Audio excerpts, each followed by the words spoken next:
Hermosa mañana, ¿verdad? Lástima que no pueden oler lo que yo estoy oliendo acá al borde de la ruta 36 que va de Río Cuarto a Córdoba, en el ingreso del campo La Cautiva.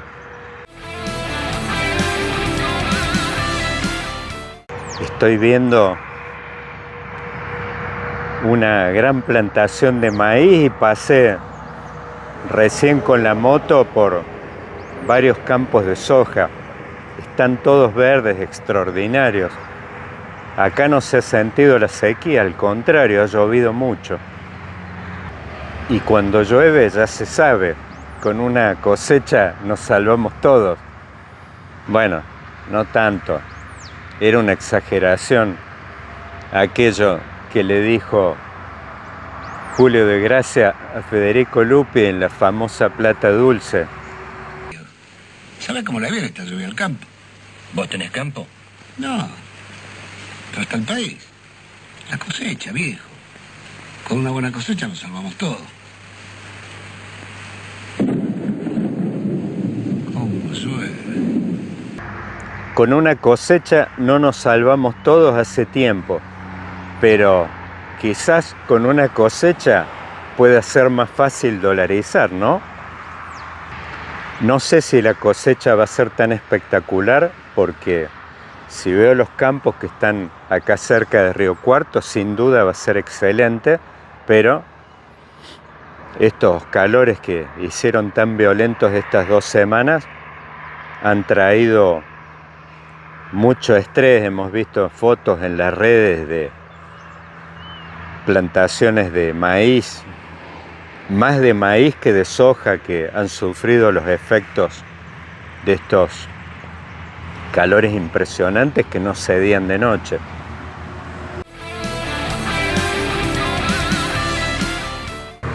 Además, los precios internacionales, en el caso de la soja en particular, hemos visto cómo han caído estos 2 últimos meses, así que no sé si podemos esperar un escenario de precios internacionales tan espectacular como el de otros momentos. Quizás en ese aspecto tengamos un superávit comercial tan espectacular como el que tuvimos en el 2022, pero en aquel momento fue más por efecto de precios que de cantidades. Estábamos en un escenario de una sequía bastante violenta con toda esa corriente del Niño. Bueno, ahora en este caso vamos a tener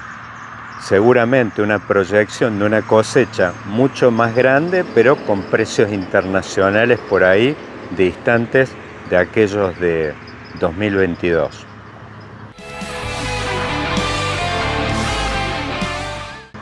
Que, por cierto, no nos salvaron en aquel momento, sino al contrario, vimos cómo se aceleró el proceso inflacionario,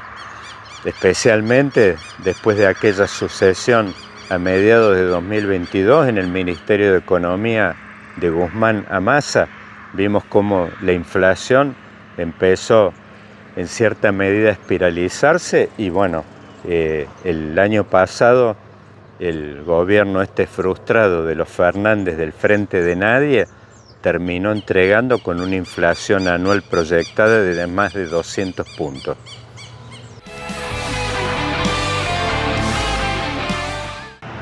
Pero yendo puntualmente a la dolarización, ese proyecto tan agitado por Milei durante la campaña y con ese famoso billetito donde salía la cara de él junto con la de Victoria Villarruel, supone una buena oferta de dólares. Como dicen muchos economistas, no se puede dolarizar sin dólares. Bueno, uno de ellos tiene que ver con todos estos campos extraordinarios y que estoy viendo al costado de la ruta en este viaje, en esta escapada que me hice a Río Cuarto, pero bueno, también hay otras fuentes. Una tiene que ver y está en ese paper que publicó Caputo a principios de 2023 con su consultora Anker, justamente en sociedad con el actual presidente del Banco Central, donde pergeñaban un plan, un escenario de dolarización que, entre otras fuentes, suponía la utilización de esos fondos que están dentro del Fondo de Garantía de Sustentabilidad y que fue justamente uno de los artículos en esta frustrada ley ómnibus que terminó en un papelón en el día de ayer, cuando el presidente del bloque de diputados de La Libertad Avanza, Mandíbula Sago. Estoy tranquilo, flaco, estoy tranquilo. ¿Qué va a pasar en el día de mañana? Pues se dice que ustedes no consideran... El día de mañana vamos a seguir. Terminó retirando el proyecto ante un recorte que fue teniendo a lo largo del tiempo, no solo caída en artículos, eran más de 660, terminó en alrededor de 300, pero en la votación artículo por artículo empezaron a tener recortes, sobre todo en lo que eran el uso de las facultades delegadas, que,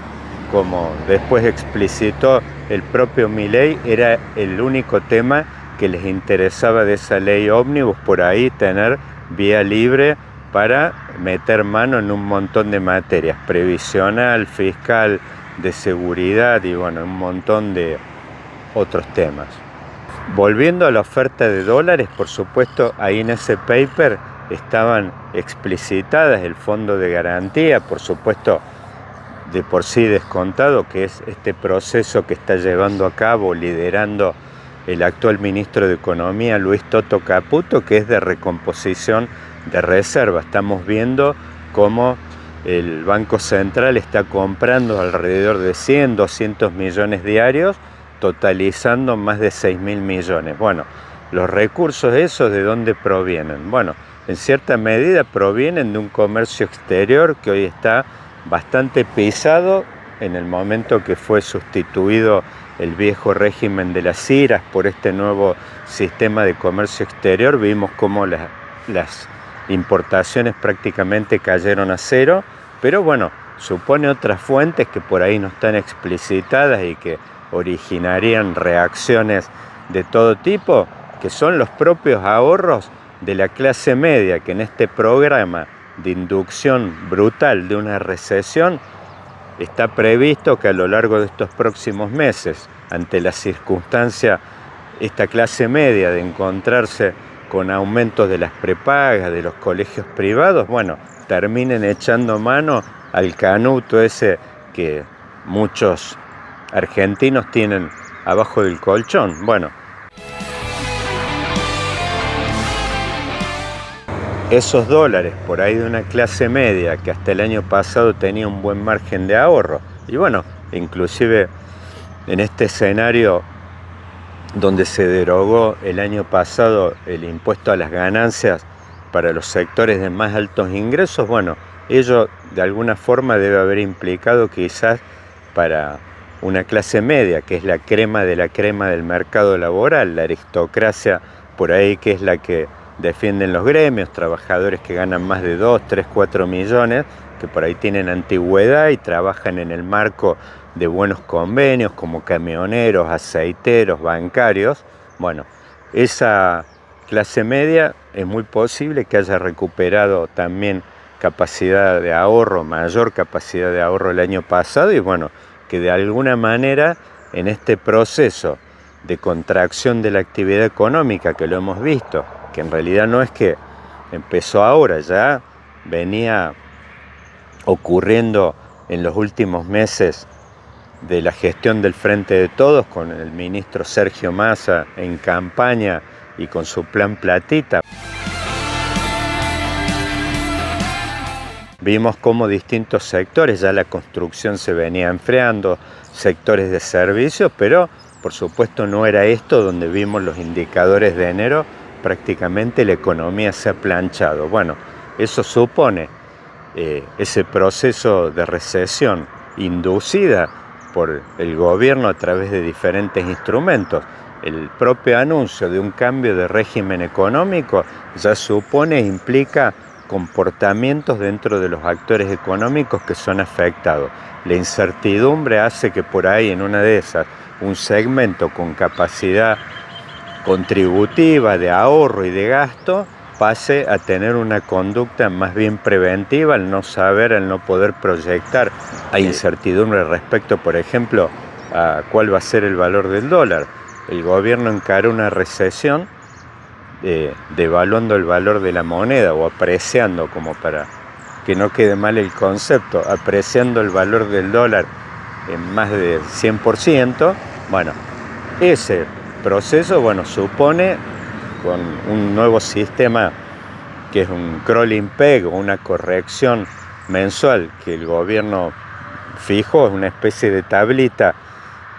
que supone una devaluación constante de 2%. Bueno, ya vemos en el mes de enero, si la inflación termina dando 25%, como estiman algunas consultoras privadas, bueno, ya ahí vamos a tener un atraso cambiario del mes de enero del nivel de 23%, 2% del crawling peg o de la tablita versus 25% de devaluación. Bueno, hay que ver en qué medida el gobierno puede sostener esa presión sobre el tipo de cambio y que va a influir cuando hablaba de los dólares estos que están hoy en forma de muy bellas plantitas de soja y de maíz. Bueno, esos dólares que están dentro de estas plantas hay que ver después que muchos de ellos no terminen dentro de silos bolsas por el hecho de que los productores estén anticipando de que en algún momento el gobierno va a tener que devaluar y bueno, ellos de alguna forma se cubren preventivamente guardando por ahí más del margen normal que por ahí guardan los productores, que es por supuesto tener enterrado no, al ras del piso con este sistema tan original de la Argentina, que es una especie de colchón que tienen los productores por ahí para poder enfrentar inversiones o tener cierto margen de capital de trabajo. El tema central, y yo lo había analizado en un video anterior y en una columna, en realidad en 2 columnas que publiqué hace poco en el diario Perfil, una en especial que se llamaba Échale la culpa a Davos, que la verdad el tema, todas estas herramientas contenidas en la ley ómnibus tenían mucho que ver con la microeconomía y más bien algunas que no involucraban recursos de ningún tipo, sino más bien que estaban apuntadas a generar reacciones en el terreno político. O sea, son herramientas más de comunicación política y apuntadas a generar una polarización, nosotros versus ellos, en un nuevo esquema, en una nueva grieta, que a generar recursos. Por ejemplo, uno cuando piensa en la privatización de la TV pública o la privatización de la agencia de noticias o de Tandanor, un montón de empresas, ¿qué recursos hay involucrados? Inclusive, ¿qué interés pueden tener por parte de actores en una de esas que vengan a poner alguna moneda, como el otro día, una llamada reunión virtual que hubo entre el número 1 de BlackRock, Larry Fink, y Javier Milei, que comentó Milei que Fink preguntó o se interesó respecto al proceso de privatizaciones. Pero esto, más allá de una declaración formal, ¿qué interés puede haber por parte de estos actores de participar en privatizaciones cuyos recursos son inciertos? Inclusive empresas que tienen muchos problemas de funcionamiento, que están muy penetradas por los gremios, Aerolíneas Argentinas, por ejemplo, y con un montón de rutas que no tienen rentabilidad. Ya vemos, e inclusive esto tiene que ver con la propia historia de Milei, de su ex jefe, no sé si ex, Eduardo Urnequian, con Aeropuertos Argentina 2000, que vemos justamente las concesiones que tiene Urnequian tienen mucho que ver con las rutas que tienen rentabilidad, y son esas que tienen muchos vuelos, que tienen que ver con turismo internacional en todas las épocas y escenarios cambiarios de la Argentina. Siempre Bariloche, las cataratas, bueno, Córdoba es un lugar que tiene una actividad de convenciones todo el año. Es como que esos aeropuertos, son 6 aeropuertos que hay en el país que tienen mucho tráfico aéreo, bueno, eso coincide con los negocios que tiene Eurnequian. Bueno, ¿qué interés puede haber por parte de actores, ya sean internacionales o nacionales, de involucrarse en privatizaciones que suponen de explotación de un montón de rutas que, por ejemplo, viajar a Formosa, a La Rioja, a Catamarca, al Chaco, son un montón de rutas, o inclusive algunas provincias del sur, que no son Neuquén en particular, que atrae tantos trabajadores por el tema de esa vedette energética que es Vaca Muerta. Pero más allá de eso hay un montón de rutas que no son de interés. Entonces estos procesos, todos esos dispositivos, que yo los llamé caramelos de madera en muchas notas, están más bien apuntados a generar reacciones políticas y sobre todo tener a un montón de actores. Hemos visto los artistas, las reacciones que generó en el ámbito de la cultura con todo este tema del Fondo Nacional de las Artes, del Inca, con los cineastas. Bueno, ahí eso no tiene que ver con recursos. La semana pasada nuestro Instituto de Cine pasó a ser un organismo intervenido. La destitución del presidente del Inca es una cortina de humo que esconde una operación. En la ley ómnibus lo jugoso que tenía era justamente lo referido al tema fiscal, es lo que originó la pelea con los gobernadores, toda esta gran reculada ahora del gobierno de sacar el proyecto de ley al verse apretadas por los gobernadores que precisamente están muy inquietos por los recursos fiscales que perdieron en su oportunidad por la derogación de ganancias y a ver cómo lo pueden sustituir, ya sea con una coparticipación del impuesto país o con algún otro recurso que en una de esas hoy no está a la vista. Bueno, y que precisamente también la pelea tiene mucho que ver con este escenario, porque estas provincias, no casualmente, son las que han originado la puja principal alrededor del tratamiento de esta ley ómnibus, que había una tentativa de los gobernadores de canjear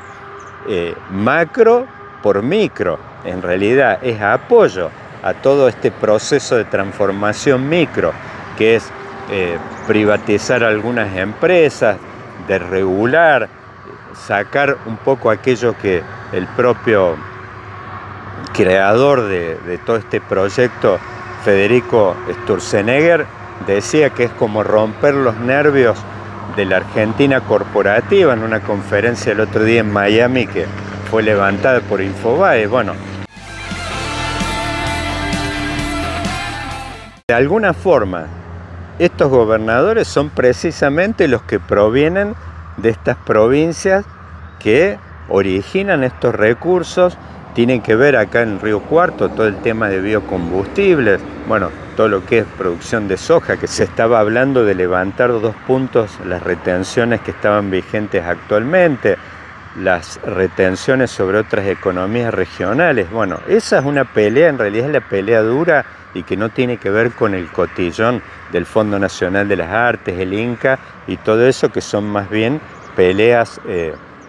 pequeñas, acotadas y mano a mano con sectores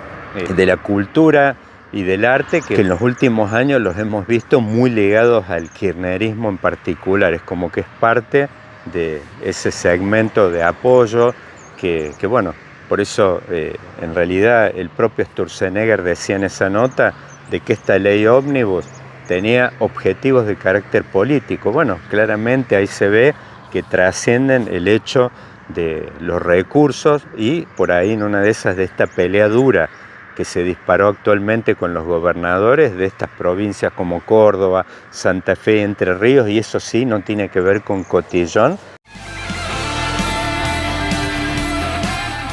No solamente tiene que ver con los recursos fiscales que han perdido y que están tratando de recuperar, sino que de alguna manera, y es ahí donde vuelvo al principio, tienen que ver mucho con este proyecto emblemático que está empujando Milei. ¿En qué medida los productores Anoche estuve conversando con uno de ellos acá en Río Cuarto, alguien muy vinculado al sector agropecuario de esta zona, en qué medida los productores de estas provincias, que han estado de alguna forma muchos de ellos detrás de la pelea alrededor de este tratamiento de la ley ómnibus y sobre todo en lo que hace al capítulo fiscal, bueno, han estado detrás de los gobernadores no solamente por el hecho de ser afectados por medidas impositivas puntuales ahora, sino también hay que ver en qué medida estos productores no estén de alguna manera impugnando a mediano o largo plazo, y acá hay una jugada de dos bandas, este proceso de dolarización. ¿Lo apoyan estos productores? ¿Ha habido algún tipo de pronunciamiento por parte de ellos respecto a esto? Ellos tienen la intención de trabajar no solo con ventas que originan divisas, sino también con costos dolarizados, volviendo un poco quizás a aquel escenario de los años 90, o están pensando quizás en mantener una arquitectura económica, un sistema donde por supuesto el comercio exterior esté funcionando muy fluidamente, pero por el otro lado con costos y con subsidios que tiene la economía actualmente, que bueno, muchos de esos productores quizás en la ecuación estén pensando en recuperar rentabilidad, pero no en un cambio de régimen económico que quizás los perjudique de forma permanente. Ese es en particular uno de los temas de mayor voltaje y problemas más duros de economía real que están contenidos en esta puja que se da actualmente y que tienen que ver con esta hociqueada que ha tenido el gobierno ayer y con este Milei en este momento. Yo me lo imagino en el Hotel King David directamente con un chaleco de fuerza por la humillación que se ha comido con este primer proyecto de ley. Bueno, a ver, en cierta forma hay una racionalidad que tiene que ver con esto que comentaba recién. Más allá, y eso al margen, por supuesto, de los errores autoinfligidos, digamos, que ha tenido el tratamiento de este proyecto y, por supuesto, la debilidad no solamente en número, en cantidad, sino también en calidad del equipo de legisladores de Milei, donde vemos de que directamente no cuenta con uno que por lo menos tenga un aspecto, un physique du rôle que dé al legislador. No fue casual, precisamente en estos días hemos visto cómo eso ha sido de alguna manera cubierto, ese vacío, por viejos lobos del mar de la política como Miguel Pichetto, como Monzó y otros legisladores con mucha trayectoria que de alguna manera fueron en auxilio y le permitieron al gobierno que por lo menos, además de, digamos, de ser humillado, por lo menos que no fuera humillado alevosamente, y les dieron una mano y en definitiva terminaron decorando, maquillándole un poco una derrota mucho más profunda. Presidente, al oficialismo le pedimos que tenga alguna cuota de flexibilidad. Les encanta seguir perdiendo. Traten de ver cómo tratan de receptar algunas propuestas y ganar. No hay que perder, hay que ganar. Tengo un déjà vu con esto, y mirando el cartel fantástico este del campo La Cautiva.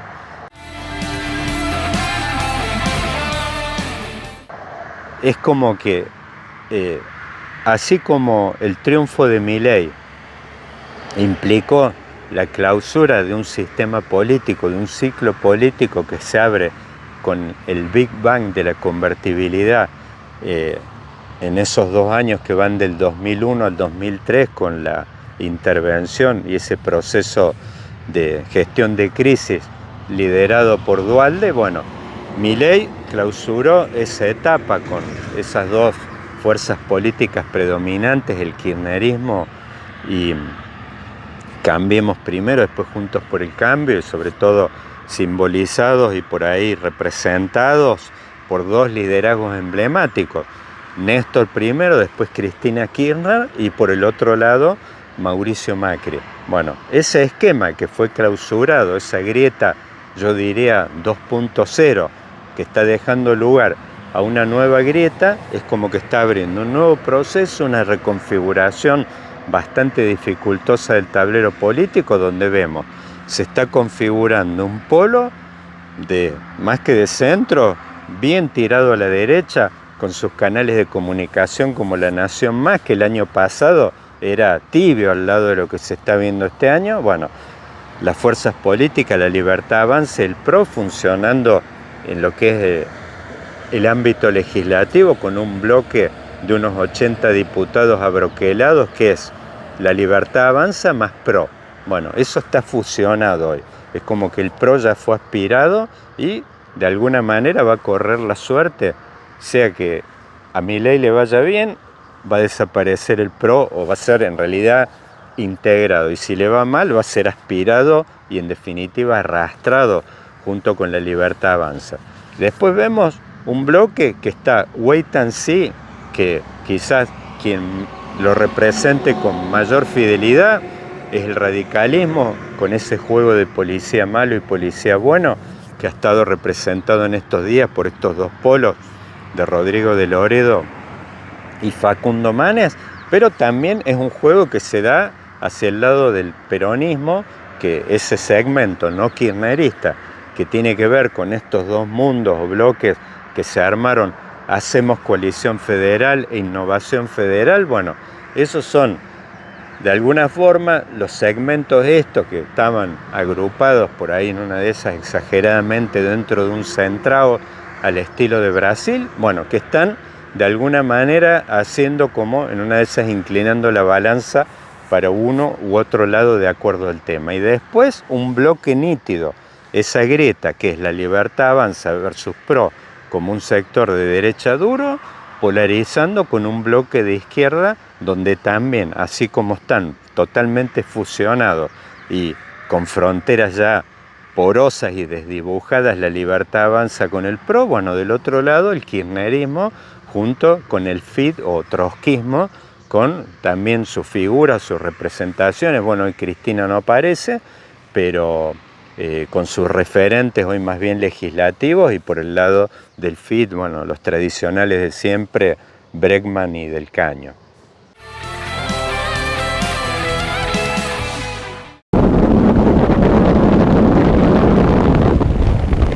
Pero más allá de esa reconfiguración del tablero político con esta nueva grieta 4.0 ahora, bueno, 5G para ponernos más en onda de época, bueno, eso no quita de que este proceso político, este ciclo que fue clausurado el año pasado con la emergencia de Milei, no quita de que haya temas que subsisten y que tienen que ver con otro ciclo político. Y acá vuelvo a donde estoy en este momento, que es el ciclo político que abre la crisis federal, más que crisis del campo, mucho más abarcativa que el campo, sino que son un montón de nervios que están conectados con la actividad agropecuaria en sus diferentes versiones. Bueno, esa crisis que de alguna manera deja en pie y que tiene un reflejo político, por ejemplo, la región centro es una región que está conformada ya finales de los 90, principios del 2000, pero hemos visto cómo ya se ha activado y ha tomado forma políticamente, más allá de que tenía una orgánica hace tiempo constituida, pero era más bien una institución formal. Bueno, ya vemos cómo de alguna forma, quizás es un nado sincronizado que no es explicitado directamente en este momento, con fotos entre los gobernadores de Córdoba, Santa Fe y Entre Ríos, Yarlora, Puyaro y Frigerio. Bueno, eso de alguna forma tiene mucho que ver y no es casual ahí el protagonismo. Por eso decía,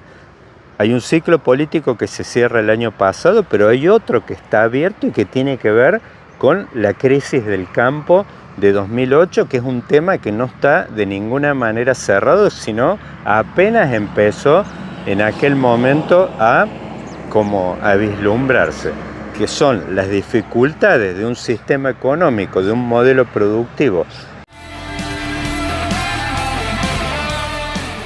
que hace agua por muchos lugares, que no tiene capacidad de generar dólares, no es sustentable inclusive por el gran peso, la gran carga que significa el andamiaje de un Estado que tiene un montón de prestaciones sociales, tiene un sistema productivo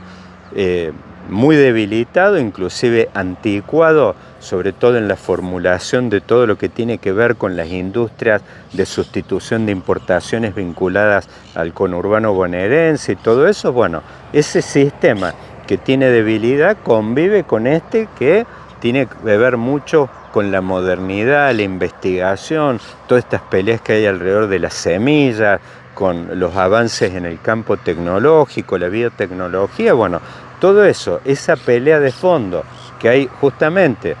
la resolución 125 fue apenas un gran primer round, un parto respecto a eso, que es justamente la imposibilidad de conciliar los intereses de dos sectores, un sector protegido, vinculado a la sustitución de importaciones, y otro que tiene que ver con este mundo, digamos, donde hay apertura, donde son sectores que tienen capacidad, el 70% de la oferta de dólares es generado por estos sectores en la Argentina. Bueno, esa pelea sigue abierta y es más, un ciclo que justamente ahora está teniendo como nuevas etapas y nuevos rounds. Bueno, toda la pelea que hay alrededor de esto y que tiene que ver con el paquete fiscal, sobre qué sectores se termina cargando y sobre todo qué arquitectura económica, qué nuevo régimen, digamos, estamos en vías de desarrollar. Bueno, no casualmente ha disparado la reacción de estos actores políticos, que no son actores políticos aislados y que vayan a la pelea nada más por intereses en una de esas políticos, digamos, de ellos, de aspiraciones más bien personales, sino que tienen que ver, y hemos visto cómo ha tenido el apoyo y el concurso de actores productivos y de entramados productivos y de enclaves donde precisamente estos sectores están en el backstage de esta pelea de fondo y tienen que ver con la definición o redefinición de una arquitectura económica donde estos sectores obviamente vemos de que están queriendo adquirir un protagonismo, no solamente que tenga que ver con la participación en la mesa, sino es con la definición, y que discursivamente tienen mucho que ver con este tema donde vienen planteando estos gobernadores como Yarlora la ausencia de un capítulo productivo dentro de este paquete de medidas. Hablan de Milei como una suerte de alguien que está impulsando medidas de carácter monetario, sobre todo, bueno, uno vinculado a un proyecto emblemático de la dolarización que apunta, por supuesto, al principal problema que aparece transversalmente en los votantes de todos los espacios políticos, que es la inflación. Pero, en segundo plano, y a la par por el hecho de que en este proyecto estaba contemplado o digamos incluido un módulo fiscal que suponía precisamente el ajuste de retenciones, bueno, a la par del gobierno de haberle dado más rentabilidad con el tipo de cambio, pero que ya está siendo erosionada por el proceso inflacionario. Podemos pensar una inflación que está bajando, pero está lejos, todavía muy por encima de esa tasa de devaluación que fue fijada en ese sistema de Kroll-Impec. Bueno, acá vemos cómo los sectores y los actores productivos, utilizando de fronting a los gobernadores, quieren estar sentados en la mesa de definición de esto, y me parece que de alguna forma eso resume la postura dura de Yarlora respecto a de que todo este programa le estaba faltando un componente productivo, de sectores productivos. Y bueno, cuando hablamos de eso, digo, para hacerla muy sencilla y gráfica, estamos hablando de esto. Es un paquete que incluye y que contemple los intereses de los sectores precisamente que tienen que ver con la oferta exportadora de la Argentina, pero además son los que tienen un gran potencial de crecimiento y de expansión a futuro. Si uno piensa, a ver, por dónde puede venir la expansión de la oferta de dólares en la Argentina, ya se sabe bien cuáles son. Agro, que es el clásico, y bueno, ahora se está hablando de minería, energía, turismo, bueno, me parece que está muy alimentado en este momento también por la diferencia cambiaria. Estamos viendo turistas de países que no han venido nunca, o por ahí de países que se veían, pero por ahí de sectores sociales más bajos que se ven incentivados por ejemplo, los uruguayos en particular, o paraguayos que en una de esas hoy masivamente vienen a la Argentina hasta cargar nafta. Y después, bueno, una vedette que aparece en este terreno tecnológico que tiene mucho que ver con esos unicornios, las potenciales que tiene Argentina en el terreno del desarrollo de software, de la economía del conocimiento. Bueno, eso también impacta sobre Córdoba, que tiene un gran polo en este momento con empresas como Globan y otras que están radicadas a la par de algunas locales. Bueno, eso es la oferta, es más o menos la matriz exportadora a futuro, y bueno, eso tiene que ver y es un componente fundamental que está en este momento emergiendo, y es apenas un nuevo capítulo de aquel ciclo que se abre con ese gran parto que implicó el corte de muchas de estas rutas. Acá, por ejemplo, en Jesús María con los ojeros, sectores que se pusieron muy belicosos. Bueno, eso es como que abre un ciclo político y que tiene que ver, no casualmente, con el agotamiento de un modelo económico que, ante la necesidad de mantener prestaciones sociales, niveles altos de gasto público, tiene que ponerle la pata y recostarse sobre los sectores productivos que igualmente en una cuenta de exportaciones per cápita, cuando hablamos de 1.000 o 1.500 dólares per cápita de exportaciones que tiene Argentina, bueno, tampoco generan tantos recursos para poder tener en una de esas un estado de 40 puntos del PBI con programas sociales de un estado europeo. O sea, no pueden convivir, y esto es lo que está reflejando esta pelea de fondo, que es un país con un sector productivo, de un país de ingreso medio, que tiene algunas potencialidades en algunos sectores, que las recorrí en estos últimos años, sobre todo con el programa a la hora del federalismo, energía, minería, agro. Pero bueno, no tiene tampoco el nivel de exportaciones per cápita ni siquiera del vecino Chile, y ni hablar, ahí estamos hablando de los 3.500 dólares per cápita, ni de Australia de los 5 o 7.000 dólares per cápita, con una cuenta, una factura de minería enorme. Bueno, Argentina no tiene esos recursos, y por ahí tiene un estado, una arquitectura de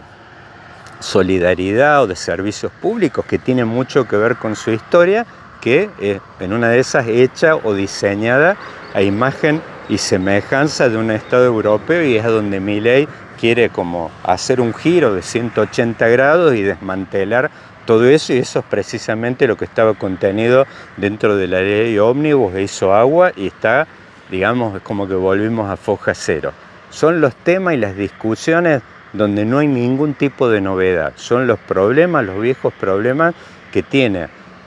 un país que no supo encontrar a partir de la crisis de mediados de los 70 una nueva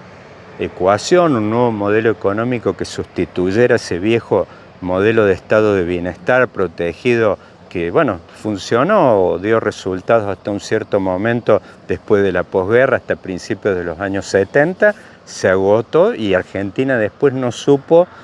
acoplarse o no pudo incorporarse al ciclo de las llamadas reformas neoliberales, donde, bueno, por ahí Chile justamente es un gran exponente, y como que los sectores liberales en la Argentina lo tienen como un gran faro como para ir para ese lado. Bueno, Argentina no se acomodó ese esquema, y bueno, vemos cómo de alguna forma esta ley ómnibus está abriendo un nuevo round que es nuevo en cuanto a esta vestimenta que es la ley ómnibus, pero que tiene contenida un montón de los viejos temas que están dando vueltas hace tiempo. Queridos amigos, a disfrutar muchísimo, que hoy va a ser un día de calor fuerte. Que tengan un muy buen carnaval.